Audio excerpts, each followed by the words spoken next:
شمع آوری رو به بالندگی، شکوهت دهد آفرینندگی.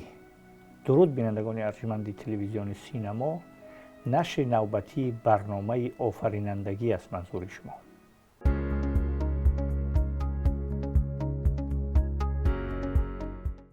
ما و شما خوب میدونیم که دوشنبه ما، تاجیکستان ما، پایتخت عزیز ما سالهای سال است که تحت سروری راهبر دولت همان پرزیدنت محترم امالی رحمان همیشه سر مشکلات سیاروی، معماهای سیاروی که یکی از اونش مشکلات آب و اقلیم است، سخنهای زیاد میگویند، درخواستهای زیادی به سازمان ملل متحد میکنند و در سطحهای بلند این موضوع رو مطرح میکنند و از طریق اون ابتکاراتی که 10 ساله آب برای حیات بود، چندین 10 ساله هایی که از جانب سازمان ملل متحد قبول شد، همین مشکلات سیاروی را مطرح میکنند و سر اون جامعه جهانی را، سازمان های بین المللی را سر آن تمرکز میکنند که واقعا این مشکلاتی که برای سیاره و برای زمین ما ضرر میرسانند سر اونها تمرکز کنند و راه حل های جویا شوند و پیدا کنند و برنامه‌ریزی های در این زمینه صورت بگیرد. با توجه به مهمیت همین مسئله ما موضوع امروزه صحبت ما رو در برنامه آفرینندگی نام گذاشتیم آب و مشکلات سیاروی، با حضور دانشمند طبیعت شناس و کارشناس مسئله های آب و اقلیم، کارمند انستیتوت مسئله های آب، هیدروانرژتیکا و اکولوژی اکادمی ملی علوم تاجیکستان نامور قربان صحبت میکنیم. تشکر زیاد نامور که دعوت ما رو پذیرفتید و شما به عنوان یک کارشناسی که همین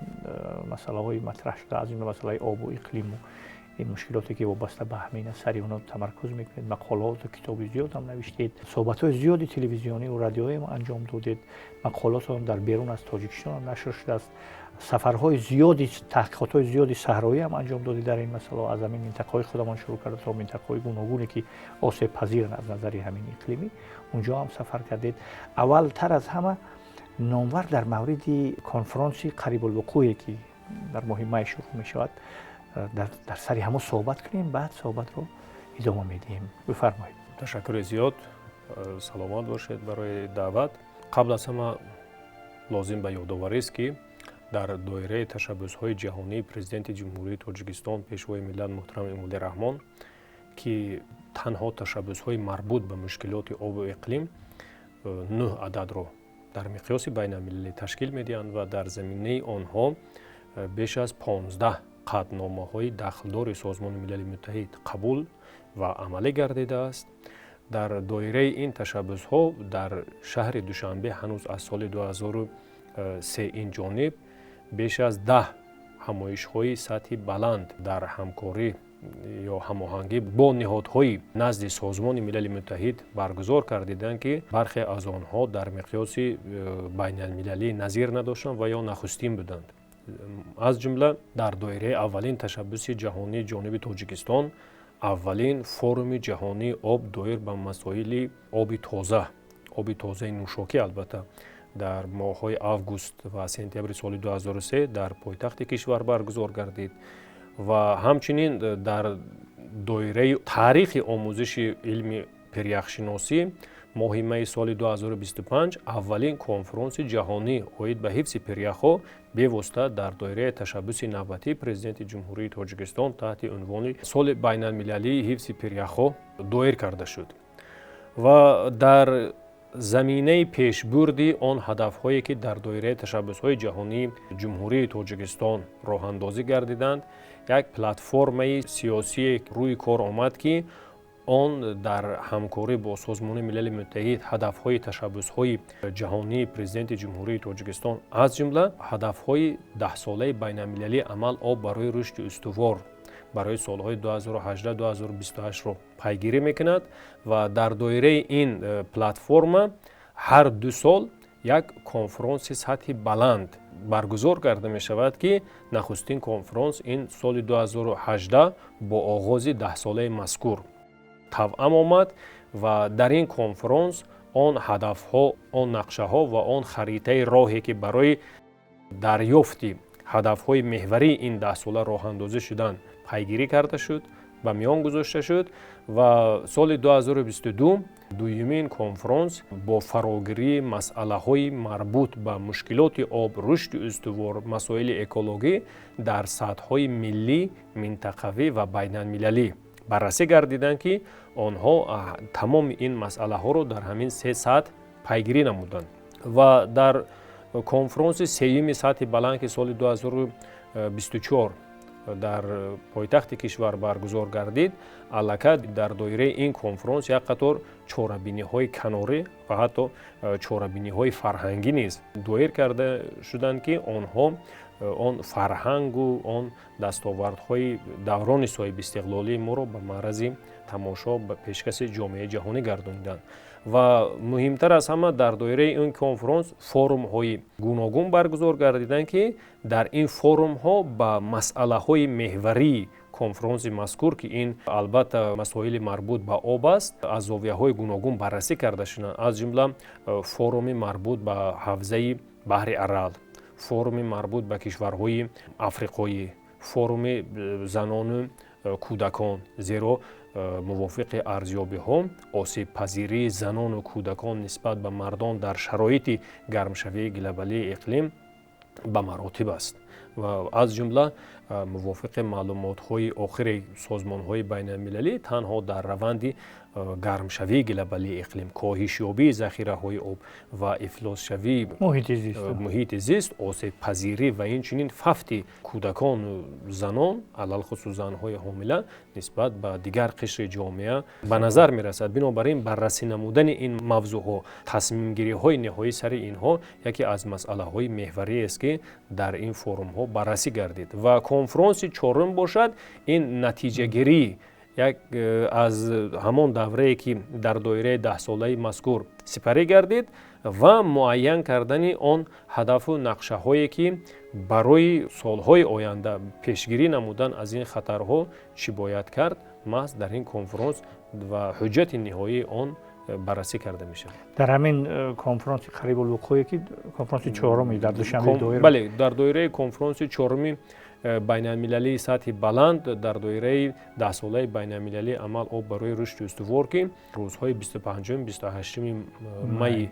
соли 2026 дар шаҳри Душанбе баргузор мегардад ва қабл аз конфронс як қатор чорабиниҳои канорӣ дар доираи ин конфронс баргузор карда мешаванд, ки дар онҳо масъалаҳои меҳварии конфронс аз дидгоҳҳо я аз мавқеъҳои гуногун арзёбӣ мегарданд ва бештар масъалаҳо тамаркуз мешаванд ба мушкилоти коҳишёбии, таназзулёбии пиряхҳо, коҳишёбии захираҳои об, гармшавии глобалии иқлим, ифлосшавии муҳити зист ва дар маҷмӯъ он масъалаҳои экологие, ки ба ҷомеаи ҷаҳонӣ дар пешурӯи ҷомеаи ҷаҳонӣ ҳамчун хатар қарор доранд. ташаккур номвари гиромӣ, акнун мегзарем ба худи ҳамин масъалаи оби тозаи ошомиданӣ ва худи об як мушкили сайёравӣ шудааст, на мушкили на танҳо масалан минтақавӣ, регионӣ, балки мушкили сайёравӣ, ки замини мо ба ҳамин мушкилот дака хӯрдааст ва аз ҳамин мушкилот ранҷ мебарад. дар баробари ин мушкилоти дигаре ҳам номбар кардед, газҳои гулхонаӣ унҷо аст, болошавии гармӣ асту, иқлим асту, ино ҳастанд, ки ҳамашу ана ҳамин боиси хушк шудани дарёҳо ва баҳрҳо мегарданд. сари ҳамин масъалаҳо суҳбат кунем, ки то чӣ андоза он ташкилотҳо ва созмонҳои байналмилалие, ки сари ҳамин масъалаҳо омӯзиш мебаранд, таҳқиқ мекунанд, натиҷагирӣ мекунанд, то чӣ ҳадде расидан дар ошкор кардани ин мушкилот аввалтар аз ҳама ва баъдан дар пешгирии масалан пеши роҳи ҷилавгирӣ аз ҳамин мушкилот, ки сайёраро ба бомбаст мебарад ва мушкилот мувоҷеҳ мекунад. хуб, агар мо ба гирдгашти об дар табиат назар намоем, ин аз даврае ки замин ҳамчун сайёра ташаккул ёфт ва об дар он ҳасп шуд, ё иқлими замин ҳамчун як ҷузъи системаи заминӣ ташаккул ёфт, ин масъалаҳо ҷой доштанд ва дар давраҳои гуногуни геохронологӣ замин гармиҳои сардиҳои зиёдеро аз сар гузаронидааст ва гардишҳои номунтазаму нобаробари обам низ дар табиати сайёраи мо ҷой доштааст. Вале мушкилоте ки имрӯз дар пешурӯи инсоният истодааст ва ҳамчун یک خطر بزرگ به حیات و هستی انسان تاثیر میکند، این نسبت به اون مسئله های قبلی زودتر به عمل آمده ایستاده است. یعنی روند پیچیدگی این مسئله بیشتر دوام سالهای آخر وسعت یافته است و مثلا اگر موافق ارزیابی های علمی به تغییریابی حرارت در مقیاس سیاره نظر نماییم، خب از منطقه های گوناگون نتیجه های گوناگون به دست می آید، ولی در مجموع در مقیاس سیاره دوام سالهای 1905 تا 2016 حرارت هوا 0.85 درجه سلسیوس افزوده است و موافق ارزیابی های دیگر حرارت هوا 0.9 درجه افزوده است. یعنی این گرمشوی حرارت هوای نزد زمینی در نظر است و البته وقتی مقدار حرارت هوا بالا می رود، آن بخارشوی از سطح بیشتر می گردد و هوا نمناک می شود و توسط این نمناکی ها توسط جریان های اتمسفری به منطقه های مختلف انتقال داده می شوند و هر قدر حرارت هوا بیشتر گرم شود، با وجود آمدن حادثه های فوق‌العاده مربوط به تغییریابی اقلیم بیشتر می گردد. مثلا اگر در سالهای 60 70 عصر پر آسیب پذیری اون منطقه های آسیب پذیری که به واسطه زیر تاثیر خطر اقلیمی قرار داشتن نگاه میکردیم، همگی 5% سطح سیاره را تشکیل میدهد و امروز در شرایط امروزه این نشان دهنده به 20% سطح سیاره رسیده است و در مجموع اگر ما با روند تغییریابی گلوبالی اقلیم نظر نماییم، تاثیرات منفی آن رو در تمام منطقه های کره ارض مشاهده کرده می توانیم. از جمله طور شما ذکر نمودید روند بیابانشوی و موافق معلومات های آخر همه ساله از حساب نادرست استفاده کردن زمین، از حساب پرتاب گازهای گلخانه‌ای، از حساب ایروزیا شدن و از حساب پیدایش چنگ و غبار 6.9 میلیون گکتار زمین همه ساله روند خشکشوی به بیابانشوی تبدیل می‌شود و این روند باعث باز افزودن مقدار چنگ و غبار و ایرزال‌ها به هوای اتمسفر، یعنی افلاسی هوای اتمسفر می‌گردد، زهرآلودشوی آورده می‌رساند که در نتیجه آن باز به سطح زمین برگشته، یعنی در نوبت دیگر آن بارشات‌های گوناگون رو به سطح زمین می‌آورد که آن هم به عالم نباتات و هم به عالم حیوانات و حتی سلامتی انسان نیز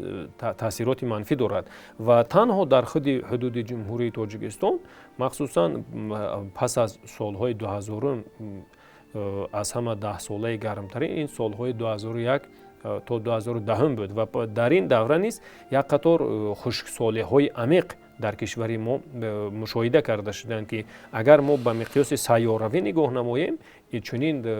حالت‌ها را ما در تمام کشورهای کره ارز دیده می توانیم. بنابراین تصمیم گیری در دایره نهادهای بین المللی یکی از واسطه های اساسی این برگزار نمودن همین کنفرانس و سیمپوزیوم و همایش های علمی است که در آن عالمان، دانشمندان، سیاستمداران و کارشناسان و اینچنین تصمیم گیرندگان نهایی سر این مسئله میشینند و در اساس ارزیابی هایی که روی کار آمدند آنها تصمیم ها میگیرند و در دایره این کنفرانس ها حجت های نتیجوی قبول کرده میشوند که مثال این را ما در برگزاری کنفرانس های طرف های کنونسیون قالبی سازمان ملل متحد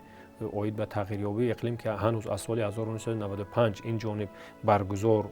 می شود و در دایره آن یک قطار حجت های نتیجوی قبول شدند که از قبیل